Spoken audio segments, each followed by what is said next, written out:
Isang gabi noong 2013, nilusob ng US Navy SEAL Red Squadron ang isang kuta ng mga terorista sa isang fishing town sa Somalia, Africa upang dukutin ang mastermind ng notorious na terrorist group na utak sa pambobomba ng mga mall sa lugar. Bitbit ng mga high-tech na equipment at mga matataas na kalibre ng baril, sumulpot na mala James Bond ang mga SEALs mula sa ilalim ng dagat at gumapang sa dalampasigan papasok sa kuta ng kalaban sa gitna ng dilim. Ngunit kung ang akala ng mga kano ay masusurpresa nila ang mga masasamang loob, isang bitag pala na puno na nag-aabang na terorista ang kanilang napasukan. At ang mga sumunod na pangyayari ay isa sa pinakamaaksyon at pinakapinagsisihang operasyon sa kasaysayan ng US Navy SEALs. Mr. Goodbye! Even the best fall down sometimes. Ang lyrics ngang ito na hango sa isang sikat na kanta ay siyang nangyari noong 2013. Ang tinaguriang most elite, highly trained at heavily armed unit ng US Forces ay nagulangan ng isa sa pinaka-notorious na militanteng grupo sa Africa. Ang Harakat al-Shabaab al-Mujahideen, o mas kilala sa tawag na Al-Shabaab, ay isang militanteng grupo na nakabase sa Somalia at ilang bahagi ng East Africa. Simula ng kanilang pagkatatag noong mid-2000s, nakabuo na ang naturang militanteng grupo ng malalakas na alyansa sa mas malalaking terrorist groups tulad na lamang ng Al-Qaeda. Dahil dito, umabot sa halos 12,000 miyembro ang Al-Shabaab na naghahasik ng lagim at terorismo sa malaking parte ng bansang Somalia. Bagamat kontrolado nila ang malaking parte ng bansa, hindi natatapos sa loob lamang ng Somalia ang operasyon ng Al-Shabaab. Dahil sa tulong at suporta na natatanggap nito mula sa mga kaalyadong terrorist groups, umabot ang paghahasik ng lagim ng naturang grupo sa mga karatig bansa ng Uganda, Ethiopia at partikular na sa bansang Kenya. Sa katunayan, noong 2013, 10 armadong Al-Shabaab members ang pumasok at walang habas na nagpaputok sa loob ng isang mall sa Kenya. Dahil sa marahas at walang awang pamamaril na yon, 71 na inosenteng buhay ang nasawi at mayroon pang higit sa 200 katao ang nasugatan. Ilang araw matapos ang madugong insidente, proud pang inannounce ng Al-Shabaab na sila ang nasa likod ng shootout sa mall ng Nairobi. Dahil dito, walang sinayang na panahon ang sandatahang lakas ng US at naisipan nilang tugisin ang tao sa likod ng pamamaril ng mall na yon. At sa isang highly classified na operasyon, ipinadala ng Navy SEALs ang kanilang Special Warfare Development Group na Red Squadron upang tugisin ang Al-Shabaab commander upang tuluyang mag-collapse o pilayin ang malaking bahagi ng operasyon ng Al-Shabaab sa East Africa. Dahil highly classified o secret ang naturang misyon, hindi isinaad sa report na inilabas sa publiko kung kailan eksaktong nangyari ang operasyon. Ngunit ang objective ng naturang kilusan ay malinaw. Hanapin at kuhanin ang tao sa likod ng pag-atake sa mall sa Nairobi. Bagamat armado ng mga matataas na kalibre ng baril, mga pampasabog at advanced na military equipment, mariing hinighlight sa kanilang assignment na kailangang makuha nila ang leader ng buhay. Matapos ang ilang surveillance mission sa kanilang target, napag-alaman na ang mastermind na si Abdi Kadar Mohamed ay nasa kanyang safe house malapit sa dalampasigan ng Marawi. Ang Marawi ay isang maliit na pamayanan na naging safe haven o ligtas na hideout ng militanteng grupo na Al-Shabaab. Simula ng kanilang matagumpay na pag-take over sa lugar noong 2008, ang dating fishing town ay naging sentro ng human trafficking, slave trade at iligal na palitan ng mga materyales na ini-smuggle mula sa karatig nitong lugar. At dahil may layong 200 meters lamang ang safe house mula sa karagatan ng Indian Ocean, napagdesisyonan ng Red Squadron na perpektong cover ang matataas na alon ng karagatan upang magbigay daan sa kanilang hukbo. Sa madaling salita, ang tubig ang naging perfect way para i-approach ng Red Squadron ang naturang hideout. Walang sinayang na panahon, ang 20 miyembro ng Red Squadron, gamit-gamit ng kanilang diving gears, ay sumisid at lumangoy sa nagyayelong lamig ng Indian Ocean sa madaling araw. Tila umaayon naman lahat sa kanilang plano. Dahil ang kalaliman ng gabi, dilim at malalakas na alon ay nagsilbing cover upang hindi malaman ng kanilang target na may paparating na surprise attack sa kalagitnaan ng kanilang tulog. Ngunit bago pa man sila nakarating sa pampang, isang malaking problema at nagbabadyang panganib ang tumambad sa mga batikang sundalo. Mula sa kanilang kinaroroonan, isang slaughterhouse ang nag-ooperate sa hindi kalayuan.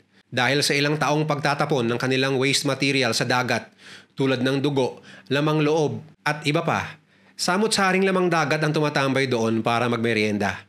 Dahil dito, hindi lamang naging halos zero visibility, kundi may mga mamamataang mangilang-ilang great white sharks ang umaaligid sa daan na kanilang tatahakin papunta sa target. Bagamat malaki ang tsansang gawin rin silang lamang tiyan ng mga gutom na pating mula sa kailaliman ng dagat, wala sa bokabularyo na magigiting na Navy SEALs ang takot.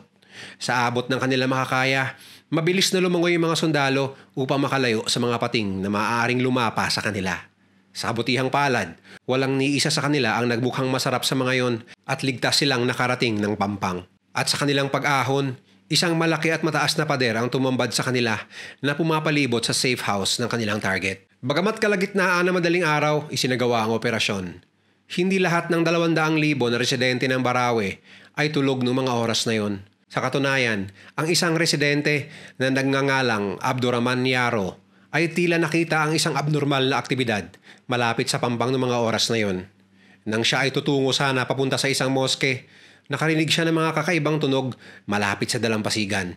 Sa kanyang pagbaling ng tingin ay nakala niyang mayroong malalaking mga baka ang naliligo doon. Ngunit lingid sa kanyang kaalaman ay mga Navy SEALs pala na mayroong malalaking aparato sa kanilang likod na naghahanda para isagawa ang phase 2 ng kanilang misyon. Matapos na may set up ang kanilang equipment, marahan namang lumapit sa safe house ang mga SEALs.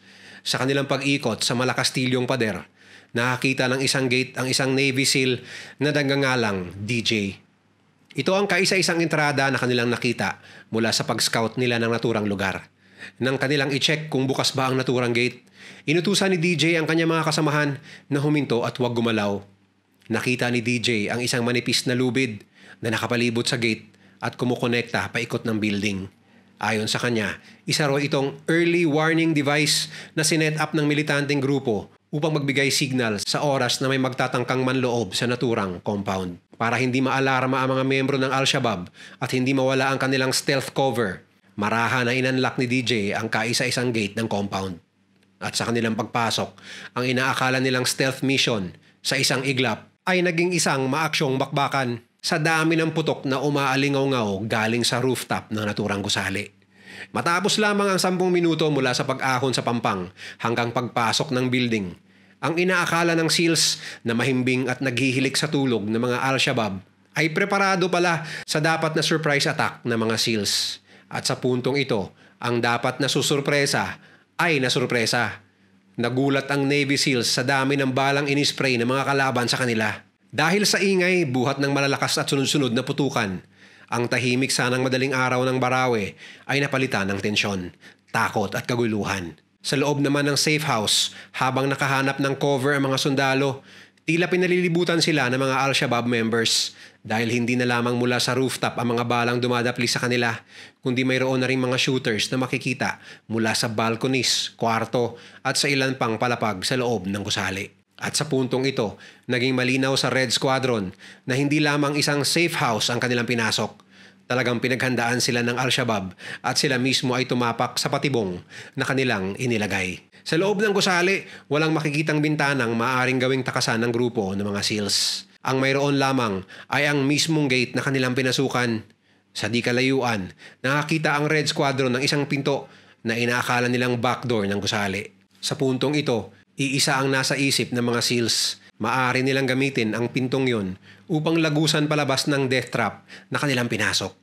Ngunit hindi pa man sila nakakalapit sa inaakala nilang door to safety, biglang bumukas ang pinto at tumambad sa kanila ang isang miyembro ng Al-Shabaab na rumaratrat ng PKM machine gun.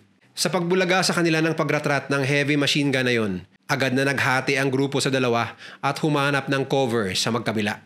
Sa isang milagro, walang ni isa sa kanila ang nasawi, ngunit mga debris at piraso ng kahoy ang tumusok sa iba't ibang bahagi ng kanilang mga katawan. Napansin ng mga SEALs na isinara ng mga Al-Shabaab members ang kaisa-isang gate na kanilang pinasukan sa kanilang likuran. Dahil dito, wala nang ibang naisip na paraan ng mga kano kundi maghintay ng tamang oras para gumalaw. Matapos ang ilang sandali, naubusan ng bala ang PKM machine gun na may kargadang umaabot sa 100 rounds. At ito ang timing na hinihintay ni DJ at ng kanyang grupo. Sa oras na nagkakasa ang Al-Shabaab gunman na nasa likod ng machine gun, dali-dali namang sinet up ni DJ at ng kanyang mga kasamahang SEALs ang isang C4 explosive sa malaking gate na kanilang pinasukan upang pasabugin at magkaroon sila ng kaisa-isang daan palabas ng trap na isinet up para sa kanila. Matapos na sumabog ang C4, isang malakas na shockwave ang tila nagpabingi sa mga sundalo at nagsitilapon ng iba sa gilid ng pader ng naturang gusali. Ganun pa man, kahit na may iniindang injuries dala ng umaatikabong engkwentro, mabilis na tumayo ang mga sundalo at lumaban para sa kanilang mga buhay at kaligtasan. Ngunit kahit na bukas na ang daan nila sa kalayaan, tila hindi papayag ang Al-Shabaab na makalabas sila ng buhay. Ilang mga kalalakihan ang nagsisitalon pababa mula sa ikalawang palapag upang pigilan ang plano ng SEALs sa pag-alis sa kanilang teritoryo. Sa puntong ito, na-realize na ng Red Squadron na hindi magiging posible ang misyon na kuhanin ang kanilang leader ng buhay.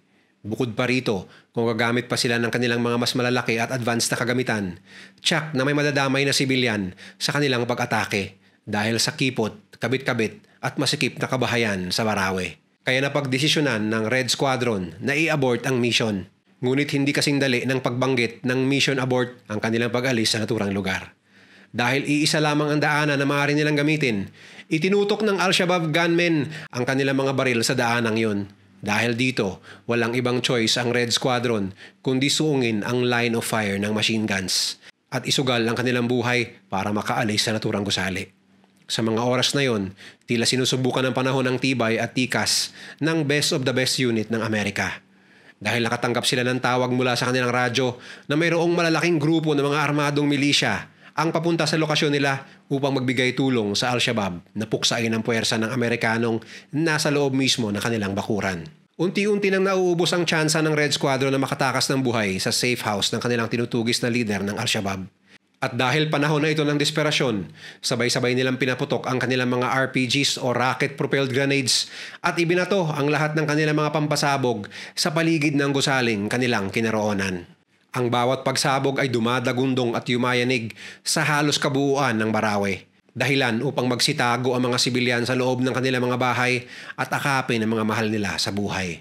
Dahil sa mga shockwave mula sa hindi mabilang na pampasabog na kanilang ibinato sa kalaban, nagsitilapon ang ilang mga miyembro ng mga Navy SEAL sa gilid, ganon din ang ilang mga miyembro ng Al-Shabaab. Ngunit hindi nila ininda ang mga panandaliang pagkabingi at injuries at agad silang tumayo. Dali-dali silang tumakbo palabas sa entradang kanilang pinasukan, ilang minuto lang ang nakalipas. Sa gitna ng mga nagliliparang bala, bagamat sugatan, milagrong walang nasawi mula sa hanay ng Red Squadron. At nang matagumpay silang nakaalis sa safe house, walang kaabog-abog silang nag-dive muli sa kalaliman ng Indian Ocean at nag-swimming sa abot ng kanilang makakaya upang makalayo sa mga nag-aamok na Al-Shabaab members na walang ibang nasa isip kundi kunin ang kanilang mga buhay. Ngunit bago sila mag-dive, isang mabilis na head count muna ang kanilang ginawa upang siguraduhin na walang ni isang kapatid nila ang maiiwan sa loob ng death trap na kanilang pinasukan. At tila timing rin ng kanilang pagsugal ng buhay para makalaya dahil sa oras na sila ay dumive sa karagatan, siya namang nagsidatingan ng karagdagang puwersa ng mga kalaban sa safe house. Matapos na makapaglangoy ng malayong distansya mula sa dalampasigan ng Barawe, binuksan agad ng mga Navy SEALs ang kanilang IR o infrared strobes. Ang mga IR ay nagbibigay signal sa mga friendly units para sunduin sila sa kanilang current location. At ilang sandali pa, habang palutang-lutang sa malamig na dagat, dumating ang mga combat rubber raiding crafts na Zodiacs upang sagipin ang mga sundalo at umalis sa Barawe na walang daladalang Al-Shabaab leader na buhay. Sa punto na yon, tila naisahan ng mga Al-Shabaab ang tinaguriang best of the best ng American forces. Ang panalo at pride para sa mga militanteng grupo ay siya namang oras ng strategic na pagpaplano at pagpapanday ng Navy SEALs ng kanilang stratehiya upang sa susunod na mga operasyon ay hindi na mauulit ang aberyang inabot ng highly classified na misyong ito. Ayon sa isang UN official sa Somalia, 2 Al-Shabaab ang nasawi sa engkwentro.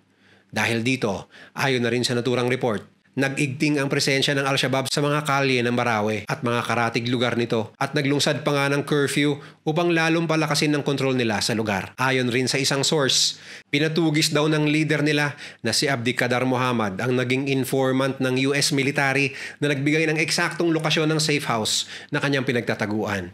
At ayon naman sa spokesman ng Pentagon noon na si George Little, Patuloy pa rin daw ang pakikipag-ugnayan ng United States Military at Federal Republic of Somalia sa pagtugis sa mga banta ng Al-Shabaab sa kanilang bansa hanggang ngayon. Patunay lamang ang kwentong ito na kahit gaano pa tayo kahanda sa laban ng buhay, may panahon talagang maiisahan tayo ng kalaban. At sa oras na mangyayari yun, imbis na sumugod tayo ng sumugod at tuluyang matalo, mas okay na umatras muna para mas lalong makapaghanda para sa susunod nating laban. Kung nag-enjoy ka sa video na ito, i-share mo naman sa iba at mag-subscribe ka na rin. Huwag kalimutang panoorin yung mga videos na nasa kanan para lalo pang maubos ang oras mo.